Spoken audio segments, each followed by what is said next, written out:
Nous sommes un studio de doublage et ce soir, nous vous racontons une histoire que nous n'avons pas pu lire sans trembler. Je ne sais pas par où commencer. Peut-être par la fin, peut-être par ce moment précis où une petite fille de 6 ans a marché dans une allée fleurie avec un panneau en carton et où toute la salle a arrêté de respirer. 11 millions de personnes ont vu cette vidéo, mais personne ne connaît ce qui s'est passé avant, ce que j'ai enduré dans les semaines qui ont précédé, ce que mon père a dit depuis sa chair, devant presque 3000 personnes, pendant que j'étais assise au premier rang. Je m'appelle Camille Beaumont. J'ai 29 ans. Et je vais vous raconter comment une enfant de 6 ans a dit en une seule phrase ce que je n'avais pas réussi à dire en 29 ans de vie. Mon père s'appelle Pasteur Henri Beaumont. Il dirige l'église de la Grâce Vivante à Lyon, l'une des plus grandes communautés évangéliques de la région. 2800 membres. 3 services chaque dimanche. Un café d'accueil avec des croissants et du bon café. Un parking avec des bénévoles en gilet orange. Mon père a construit tout ça depuis une salle paroissiale louée dans le quartier de la Guillotière en 1997. Il avait 32 ans et une Bible cornée. Aujourd'hui, il a un complexe avec un studio de diffusion et son propre logo. Je grandissais dans ce monde-là. Le rang A, siège 12, toujours le même, chaque dimanche depuis mes 7 ans. Ma mère nous habillait comme si on passait une audition pour un magazine chrétien. Propre, poli, impeccable. Parce que les caméras filmaient toujours. 3 services en direct sur Internet. Les gens nous regardaient. C'était le but. Il m'est arrivé une fois, j'avais peut-être 10 ans, de porter une robe froissée un dimanche matin parce que j'avais oublié de la préparer la veille. Ma mère m'a attrapée par le poignet dans le couloir de l'église, m'a tirée dans les toilettes du bureau et m'a regardée dans les yeux, dans le miroir. Elle m'a dit « Tu veux que les gens pensent qu'on est une famille qui s'effondre ». Je n'avais pas compris le rapport entre ma robe et l'effondrement d'une famille. Maintenant je comprends. Il y avait des règles. Personne ne les écrivait. Personne ne les disait à voix haute. Mais tout le monde les connaissait. Ne pas sortir avec quelqu'un de l'extérieur de l'église. Ne pas questionner la direction en public. Ne pas laisser les problèmes de famille s'afficher. Ne pas épouser quelqu'un qui pourrait compliquer le témoignage. Quelqu'un de divorcé. Quelqu'un qui venait d'un foyer brisé. Quelqu'un avec ce qu'ils appelaient des bagages. Mon père disait ça à table, chaque dimanche à 13h15, après le service du matin. Notre famille n'est pas comme les autres familles. Nous avons une responsabilité plus haute. C'est le prix du leadership. Et ma mère posait les plats chauds sur la table pendant qu'il parlait. Et elle acquiesçait sans lever les yeux. J'avais un frère aîné, Théo. Il avait compris les règles très tôt. Il avait épousé une fille de 24 ans qui dirigeait la louange dans une autre grande église. Mon père avait officié la cérémonie. Il y avait eu 250 invités. Mon père avait pleuré pendant le discours. Sa belle-fille avait les cheveux blonds, jouait de la guitare et son père était diacre. Elle cochait toutes les cases. Je ne savais pas que je cochais des cases. Moi aussi, jusqu'au jour où j'ai rencontré quelqu'un qui n'en cochait aucune. J'ai commencé à travailler comme conseillère scolaire dans une école primaire à Villeurbanne, juste après mes 27 ans. C'était censé être temporaire, un tremplin, quelque chose à faire le temps de trouver ma vraie voie. Sauf que ce travail m'a appris quelque chose que 20 années d'église n'avaient pas réussi à m'enseigner. Dans cette école, j'ai rencontré des enfants qui vivaient des choses vraies. Un petit garçon dont le père travaillait de nuit et se présentait à chaque réunion, parent-professeur, avec les yeux gonflés de fatigue, mais toujours là. Une fillette élevée par sa grand-mère depuis que ses 2 parents étaient morts dans un accident. Des enfants qui portaient les mêmes chaussures jusqu'à ce qu'elles tombent en morceaux. Des familles qui n'avaient rien d'une photo de magazine, mais qui s'aimaient avec une intensité que j'avais rarement vue dans mon église. Et là, j'ai commencé à voir quelque chose, un fossé, entre ce qu'on prêchait chez nous et ce que ça ressemblait vraiment, la grâce. En mai 2023, l'école organisait une fête de lecture en plein air au parc de la Tête d'Or. Je coordonnais l'événement. Des familles sur des couvertures, des lampions accrochés entre les arbres. Il faisait doux pour un soir de mai.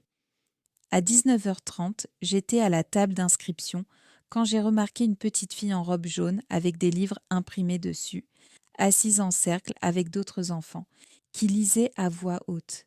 Elle avait peut-être 4 ans. Elle lisait avec une précision qui m'avait scotché sur place. Son père se tenait quelques mètres derrière elle, pas collé à elle, juste présent, à la bonne distance. Quand elle a fini, les enfants ont applaudi et elle a fait une révérence. Lui a souri, pas avec fierté performative, juste avec ce regard que j'avais du mal à définir sur le moment. Après les cercles de lecture, je l'ai vu ramasser des gobelets en carton et des serviettes que les familles avaient laissées sur l'herbe. Il avait pris un sac de courses et il faisait le tour des rangées, tranquillement, sans que personne le lui demande. Je me suis approchée. « Vous n'êtes pas obligé de faire ça. » Il a levé les yeux. « Je sais, mais Anna adore ces événements. Sa maman lui lisait des histoires chaque soir. On continue cette tradition. » Sa maman, passée. Je n'ai pas posé de questions. Je l'ai juste aidé à ramasser les déchets. Avant de partir, j'ai vu quelque chose que je n'avais jamais vu de ma vie. Il a tressé les cheveux de sa fille, debout dans le parc. Ses mains bougeaient avec une précision douce, comme s'il avait fait ça 10 000 fois. La petite bavardait sur les livres qu'elle avait entendus et lui écoutait en séparant les mèches, sans se presser, sans regarder son téléphone. Je ne connaissais pas encore son nom, mais quelque chose en moi avait changé dans cet instant-là. Son nom était Thomas Harper, 32 ans, professeur d'histoire au collège Jean Moulin à Lyon, entraîneur de basket en parallèle. Sa femme s'appelait Anna. Elle était morte 6 ans plus tôt. Le 12 octobre 2019, à 3h42 du matin, à la clinique du parc. Embolie amniotique pendant une césarienne d'urgence. Rare, foudroyant. Elle était en vie à minuit, morte avant l'aube. Le bébé avait survécu. Anna n'avait pas survécu. Il avait prénommé leur fille comme elle. Il l'a élevée seule. Il n'avait pas refait sa vie. Il travaillait. Il entraînait ses élèves. Il rentrait. Il lisait des histoires à sa fille. Il la mettait au lit. Il écrivait dans un carnet. Je l'ai appris plus tard, ce carnet. Il le gardait sur sa table de nuit. Il y écrivait des lettres à sa femme disparue. Sur les moments qu'Anna avait vécus et qu'elle n'avait pas vus. La première rentrée des classes, la première fois sur un vélo, la première fois qu'elle avait lu un chapitre entier seule. Je t'écris pour que tu saches que tu n'as manqué aucun moment important, il m'a dit un jour, même ceux où tu n'étais pas là. J'avais senti quelque chose se déplacer dans ma poitrine quand il avait dit ça. À l'automne 2023, nous sortions ensemble sérieusement. Anna, qui avait 5 ans, m'appelait Mademoiselle Camille. Elle m'avait demandé un soir, avec ses grands yeux sérieux de petite fille, qui pense trop, « Tu crois que ma maman au ciel sait que tu es gentille avec nous ?» J'avais mis un genou à terre pour être à sa hauteur. « Je crois que oui, ma chérie. » Elle avait hoché la tête, satisfaite, et était retournée jouer. Thomas lisait des passages de la Bible avec Anna chaque matin avant l'école. Pas pour impressionner, c'était une habitude de sa femme qu'il avait voulu garder. Il ne prêchait pas, il lisait juste. Puis il préparait le petit déjeuner, tressait les cheveux et les accompagnait jusqu'à l'arrêt de bus. Aucune performance, juste de la constance. Je l'ai amené au dîner de Noël de mes parents, en décembre 2023. Ma mère avait souri. Mon père lui avait serré la main. Ils avaient posé des questions polies sur son travail, sur Anna, sur sa femme disparue. Thomas avait répondu honnêtement. Il n'essayait pas de les séduire. Il disait juste la vérité. Après qu'il fût parti, mon père avait dit « Il a l'air d'un homme bien. » Mais Camille, pense à ce que tu prends sur toi. Ce que tu prends sur toi. Comme si Anna était un fardeau. Comme si aimer une enfant qui avait perdu sa mère était une sorte d'inconvénient optionnel. J'aurais dû comprendre là. Thomas m'a demandé en mariage le 15 juin 2024 à 18h18 au parc de la Tête d'Or. L'endroit où nous nous étions vraiment parlé pour la première fois. Une bague simple, 1 200 €. Anna l'avait aidé à choisir. Quand il s'est mis à genoux, elle se tenait à côté de lui en tenant un panneau. Le panneau disait « Veux-tu être ma maman bonus ?» J'ai dit oui. J'ai pleuré. Anna a sauté dans mes bras. J'ai appelé mes parents ce soir-là. J'étais tellement heureuse que je n'avais pas entendu le silence à l'autre bout du fil avant que mon père parle. Un veuf. Camille, tu es sûre de toi? Ma mère avait pris le téléphone. Qu'est-ce que les gens vont penser? Un homme avec un enfant d'une autre femme. D'une autre femme. Comme si Anna était la preuve d'un scandale. Comme si sa mère morte disqualifiait cette petite de tout amour futur. J'aurais dû raccrocher. Je n'ai pas raccroché. J'ai essayé d'expliquer. J'ai dit que Thomas était un homme bon, un enseignant, un père qui se levait chaque matin pour une petite fille qui n'avait plus de mère, un homme qui honorait la mémoire de sa femme tout en continuant à vivre. Ma mère m'a demandé s'il avait fait un suivi psychologique pour son deuil. L'Église avait des ressources pour des gens comme ça. Des gens comme ça. J'ai senti quelque chose se fermer en moi à ce moment précis. En juillet, j'ai demandé à mon père s'il officierait notre mariage à l'église de la Grâce vivante. Il m'a dit non. On s'est retrouvés dans son bureau le 22 juillet 2024 à 10h15 du matin. Je me suis assise face à son bureau. Derrière lui, 3 cadres. Une photo avec un élu local, une photo avec l'équipe de louanges lors d'une conférence, une photo du jour de l'inauguration du bâtiment. Aucune photo de famille. Il a dit « ça envoie le mauvais message ». La fille d'un pasteur qui épouse un homme dont le premier mariage s'est terminé dans la tragédie. Son premier mariage ne s'est pas terminé, j'ai dit. Sa femme est morte. Mon père a croisé les mains sur le bureau. Camille, j'ai passé 18 ans à construire ce ministère. Je ne peux pas laisser des affaires personnelles compromettre le témoignage. Des affaires personnelles. Je suis ta fille. Tu es aussi l'enfant d'un leader. Ça implique des responsabilités. Ma mère était là aussi, assise sur la chaise à côté de moi. Elle avait posé sa main sur la mienne. Mon cœur, si tu insistes dans cette direction, nous te soutiendrons en privé. Mais nous ne pouvons pas être publiquement associés à la cérémonie. Publiquement associés, comme si mon mariage était un scandale de presse. J'ai retiré ma main. Donc vous ne viendrez pas. Nous n'avons pas dit ça, a dit ma mère. Si, vous venez de le dire. Mon père a penché légèrement la tête en avant. Nous disons que nous ne pouvons pas célébrer quelque chose que nous ne croyons pas sage. Je me suis levée. Je n'ai pas crié. Je n'ai pas pleuré. Je les ai juste regardés tous les deux et j'ai dit « Vous prêchez la grâce chaque dimanche devant 3000 personnes et vous n'arrivez pas à l'étendre à votre propre fille. » Je suis sortie. Les mois qui ont suivi ont été une série de dîners tendus, d'appels téléphoniques où personne ne disait vraiment ce qu'il pensait, de suggestions de ma mère pour que je prenne un conseil prénuptial avec un thérapeute qu'ils avaient en sélectionné. Un spécialiste qui aidait les jeunes adultes à prendre de sages décisions d'alliance. Traduction, quelqu'un pour me faire changer d'avis. 3 500 €, 12 séances. J'ai refusé. J'ai réservé le parc de la Tête d'Or pour le 15 février 2025. J'ai envoyé les faire-part à 60 personnes.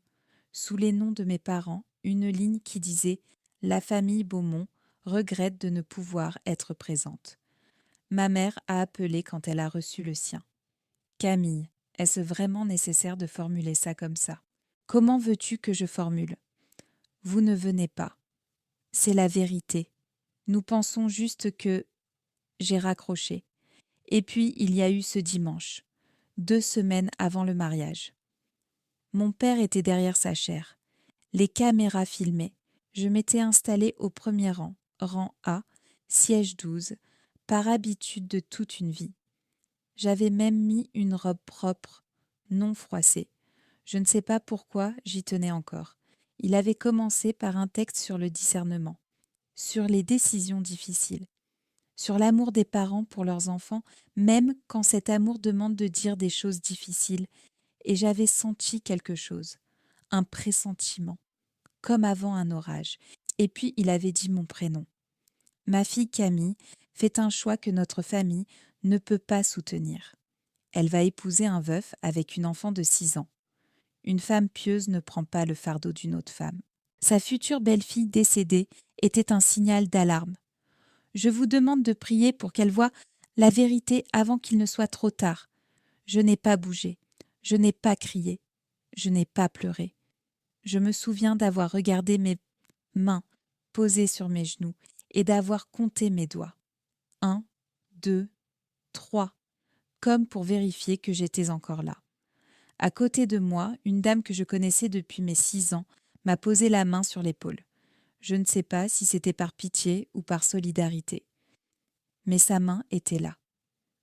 Je me suis levée à la fin du service, j'ai marché jusqu'à la sortie et je n'ai pas regardé derrière moi. Ce soir-là, j'ai appelé Thomas. Il a décroché à la première sonnerie. Je lui ai dit ce qui s'était passé. Il a été silencieux un long moment, puis il a dit « Est-ce que tu veux encore te marier ?» Je lui ai dit oui, peut-être plus que jamais. Il a dit « Alors on se marie ». Nous avions 60 confirmations. Le parc pouvait en accueillir 75. Mon amie Christine, qui avait quitté l'église de la Grâce vivante 2 ans plus tôt pour d'autres raisons, avait pris en charge la coordination. Des enseignants de mon école avaient proposé d'aider. Des parents d'élèves avaient offert de la nourriture. Des collègues de Thomas avaient donné de leur temps. Les parents de la première Anna, les grands-parents de la petite, se présentaient à chaque réunion de préparation avec des plats cuisinés et des encouragements. Un traiteur local pour les amuse-bouches. 890 €. Les fleurs données par un parent d'élève qui tenait un commerce de fleurs. Aucun professionnel de l'événementiel, juste des gens qui nous aimaient. C'est à la fin janvier qu'Anna est venue à me voir avec son idée. Elle voulait marcher dans l'allée avec un panneau. Pas des pétales, un panneau avec des mots. Thomas n'était pas sûr. « Bébé, tu es certaine de vouloir faire ça ?» Elle avait hoché la tête très sérieusement, comme elle faisait quand elle avait pris une décision importante. « Je veux que les gens sachent que je suis contente que tu épouses mon papa. » J'avais dit oui immédiatement. « Qu'est-ce que tu veux écrire dessus ?» je lui avais demandé. Elle avait réfléchi, la bouche tordue sur le côté. « Je sais pas encore. Je peux y penser. » Les 2 semaines suivantes, elle avait travaillé sur son panneau avec l'aide de sa maîtresse. Elle le gardait secret. Elle me disait que c'était une surprise. Le jour de la répétition, le 13 février, Thomas avait organisé un petit dîner chez lui pour 18 proches. Anna portait un t-shirt qui disait presque demoiselle d'honneur, un cadeau de sa maîtresse. La grand-mère de la première Anna m'avait pris les 2 mains dans les siennes et m'avait regardé longtemps sans rien dire. Puis elle avait dit « Anna serait tellement fière de vous deux, et elle t'aurait aimé, toi. Je te le jure. » Ce soir-là, ma mère m'avait envoyé un message. « Il n'est pas trop tard pour reporter. On peut arranger ça. » J'avais bloqué le numéro. Le 15 février 2025, 68 degrés. Doux pour un mois de février à Lyon. Le soleil était encore là à 16h. Je m'étais habillée chez Christine.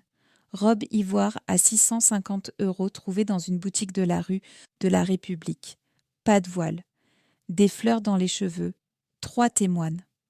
Du champagne tiède dans des coupes en plastique parce que la vraie vaisselle n'était pas encore arrivée et qu'on avait tous ri de ça ensemble. Thomas et Anna s'étaient pour enfin préparés à la maison. Anna avait vérifié son sac plusieurs fois. Elle avait mis le panneau roulé dedans, noué avec un ruban violet parce que c'était sa couleur préférée. À 15h45, j'avais regardé mon téléphone une dernière fois. Aucun message de mes parents. J'avais posé le téléphone sur le lit de Christine et je n'y avais plus touché. 60 chaises blanches dans le parc. Une guitare acoustique jouée par un père d'élève d'Anna. La cérémonie officierait par Frédéric, le mari de Christine, ordonné depuis 2 ans. Les demoiselles d'honneur ont marché. Puis c'était le tour d'Anna. L'officiant avait souri. Et maintenant notre petite demoiselle d'honneur, qui a quelque chose d'un peu particulier à partager avec nous aujourd'hui. Anna était apparue au fond de l'allée. Robe blanche avec une ceinture violette. Son choix. Dans ses mains, un rouleau de carton attaché avec un ruban violet. Elle a marché lentement. Les pétales blancs qu'elle était supposée lancer traînaient dans son sac parce qu'elle avait les 2 mains prises par son panneau. Personne n'a remarqué les pétales. Tous les yeux étaient sur elle. À mi-chemin, elle s'est arrêtée. Elle a défait le ruban. Elle a déroulé le panneau. Elle l'a retourné face aux invités. 24 centimètres sur 30. Marqueur violet. L'écriture d'une fille de 6 ans, avec un peu d'aide pour l'orthographe, mais les mots venaient d'elle. Mon papa dit que l'amour, c'est venir. Camille vient pour nous chaque jour. C'est pour ça qu'elle fait partie de notre famille maintenant. Et en dessous, en plus petite lettre, ma maman au ciel l'a envoyée. Je le sais. La salle s'est tue. Pas une pause, pas un silence poli, un silence total, le genre où on entend le vent dans les arbres. Puis quelqu'un a poussé un petit son, entre le sanglot et la respiration coupée.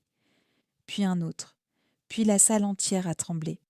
Anna a regardé autour d'elle, un peu inquiète, parce que les adultes pleuraient et elle ne comprenait pas bien si c'était bien ou mal. Et puis elle m'a vue à l'autel, les joues trempées, et elle a lâché le panneau, et elle a couru vers nous. Thomas a fait 2 pas en avant. Il l'a soulevée dans ses bras. Je lui ai embrassé le front. Elle a mis ses 2 bras autour de nos 2 cous en même temps, comme si elle nous tenait ensemble. Les invités ont applaudi. Longtemps. Christine pleurait. Les enseignants pleuraient.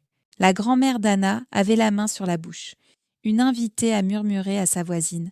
Mais où sont ses parents à elle? Les parents de la mariée. L'autre a murmuré. J'ai entendu dire qu'ils ne sont pas venus. Frédéric l'officiant a pris 30 secondes pour se recomposer avant de continuer. La cérémonie s'est poursuivie. Thomas a dit ses vœux. Sa voix a craqué 2 fois. La mienne a craqué 1 fois. Nous nous sommes embrassés. Tout le monde a crié. Ce soir-là, à 22h47, la sœur de Christine a mis en ligne une vidéo sur TikTok. Elle était assise au milieu gauche, 4e rang, 6e siège. Elle avait filmé depuis le début. Le panneau, la réaction de la salle, mon visage, le visage de Thomas, Anna qui courait. 90 secondes de silence, 30 secondes de pleurs et d'applaudissements. La légende disait « Quand une petite fille de 6 ans comprend l'amour mieux que la plupart des adultes, elle n'avait tagué personne, elle n'attendait rien. Elle voulait juste partager un beau moment. » À minuit, 3200 vues. Le 16 février au matin, je me suis réveillée dans une chambre d'hôte à Annecy, où nous avions prévu de passer quelques jours de lune de miel. 180 000 vues. Christine m'avait envoyé un message à 8h. « Tu devrais regarder TikTok. » J'avais répondu qu'on était en voyage. Elle avait insisté. J'avais ouvert l'application. À 14h, 890 000 vues. Le soir, 2 100 000. Les réseaux de parents partageaient. Les enseignants partageaient. Les communautés chrétiennes découvraient la vidéo. Les commentaires s'accumulaient. Où étaient ses parents? Cette petite comprend l'Évangile mieux que la plupart des pasteurs. Quelqu'un doit découvrir à quelle église appartient sa famille. Et puis, attends, est-ce que c'est la fille du pasteur Henri Beaumont de l'église de la Grâce Vivante à Lyon? Un autre, oui, j'y vais. Son père est le pasteur principal, dit. Puis, les fils de discussion ont explosé. Ses parents dirigent Collège une grande église et ne sont pas venus à son mariage. Ils prêchent les valeurs familiales chaque semaine. Le 17, 5 300 000 vues.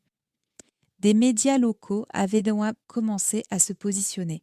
Le 18, 11 200 000. TikTok avait marqué la vidéo comme tendance.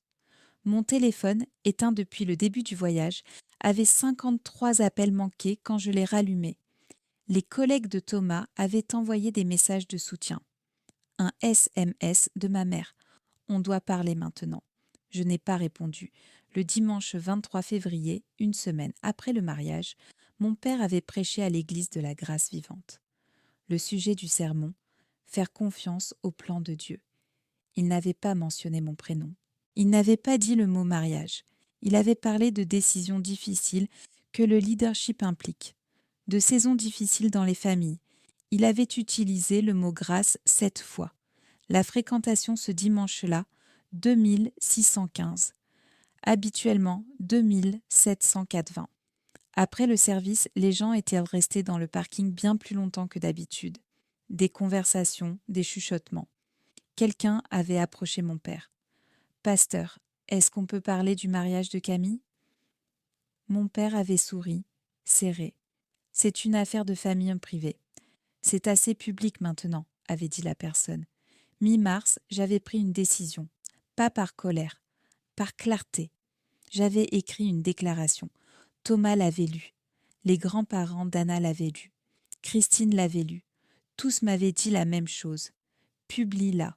Le 16 mars à 14h33, je l'avais posté sur Instagram. 900 followers à l'époque. En 20 minutes, 200 likes. En 1 heure, 2400 partages. Ce que j'avais écrit, c'était simple. Mes parents sont le pasteur Henri et Diane Beaumont de l'église de la Grâce Vivante à Lyon. J'ai grandi dans cette église. J'ai appris les mots de la grâce depuis la chair chaque dimanche.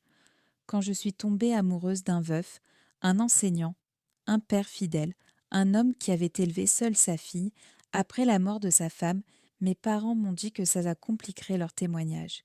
Ils m'ont demandé d'attendre, de reconsidérer, de penser à ce que les gens diraient. Quand j'ai choisi de me marier quand même, ils ont choisi de ne pas venir.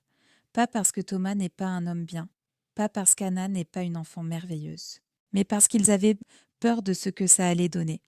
Mon mari enseigne l'histoire et l'intégrité à des adolescents chaque jour. Sa fille vient d'apprendre à des millions de personnes ce qu'est l'amour. Mes parents m'ont appris les mots de la grâce. Thomas et Anna m'ont appris ce que c'est vraiment. Je ne partage pas ça pour la pitié. Je le partage parce que beaucoup d'entre vous ont grandi comme moi, avec la conviction que la foi, c'est la performance, que l'amour a des conditions, que l'image compte plus que les gens. Ce n'est pas vrai. Je pose des limites avec mes parents jusqu'à ce qu'ils comprennent ça. Pas par colère, par clarté. Et à ceux qui me demandent si je regrette d'avoir épousé Thomas. La seule chose que je regrette, c'est de ne pas avoir tenu ma position plus tôt. Camille Harper. Oui, j'ai changé de nom. Fièrement. La publication a atteint 890 000 personnes en 72 heures. Le commentaire le plus liké avait 18 000 mentions j'aime. Il disait « Voilà à quoi ressemble vraiment l'Évangile ». L'Église de la Grâce Vivante a désactivé les commentaires sur tous ses posts Instagram dans les jours qui ont suivi. Ma mère m'a appelée en mars. Elle voulait qu'on prenne un café. Elle a dit qu'on pouvait corriger les malentendus, que si je publiais une déclaration disant qu'ils avaient un engagement préalable ce soir-là, ça arrangerait les choses. J'ai raccroché après 6 minutes et 33 secondes. J'ai vérifié la durée sur le journal d'appel.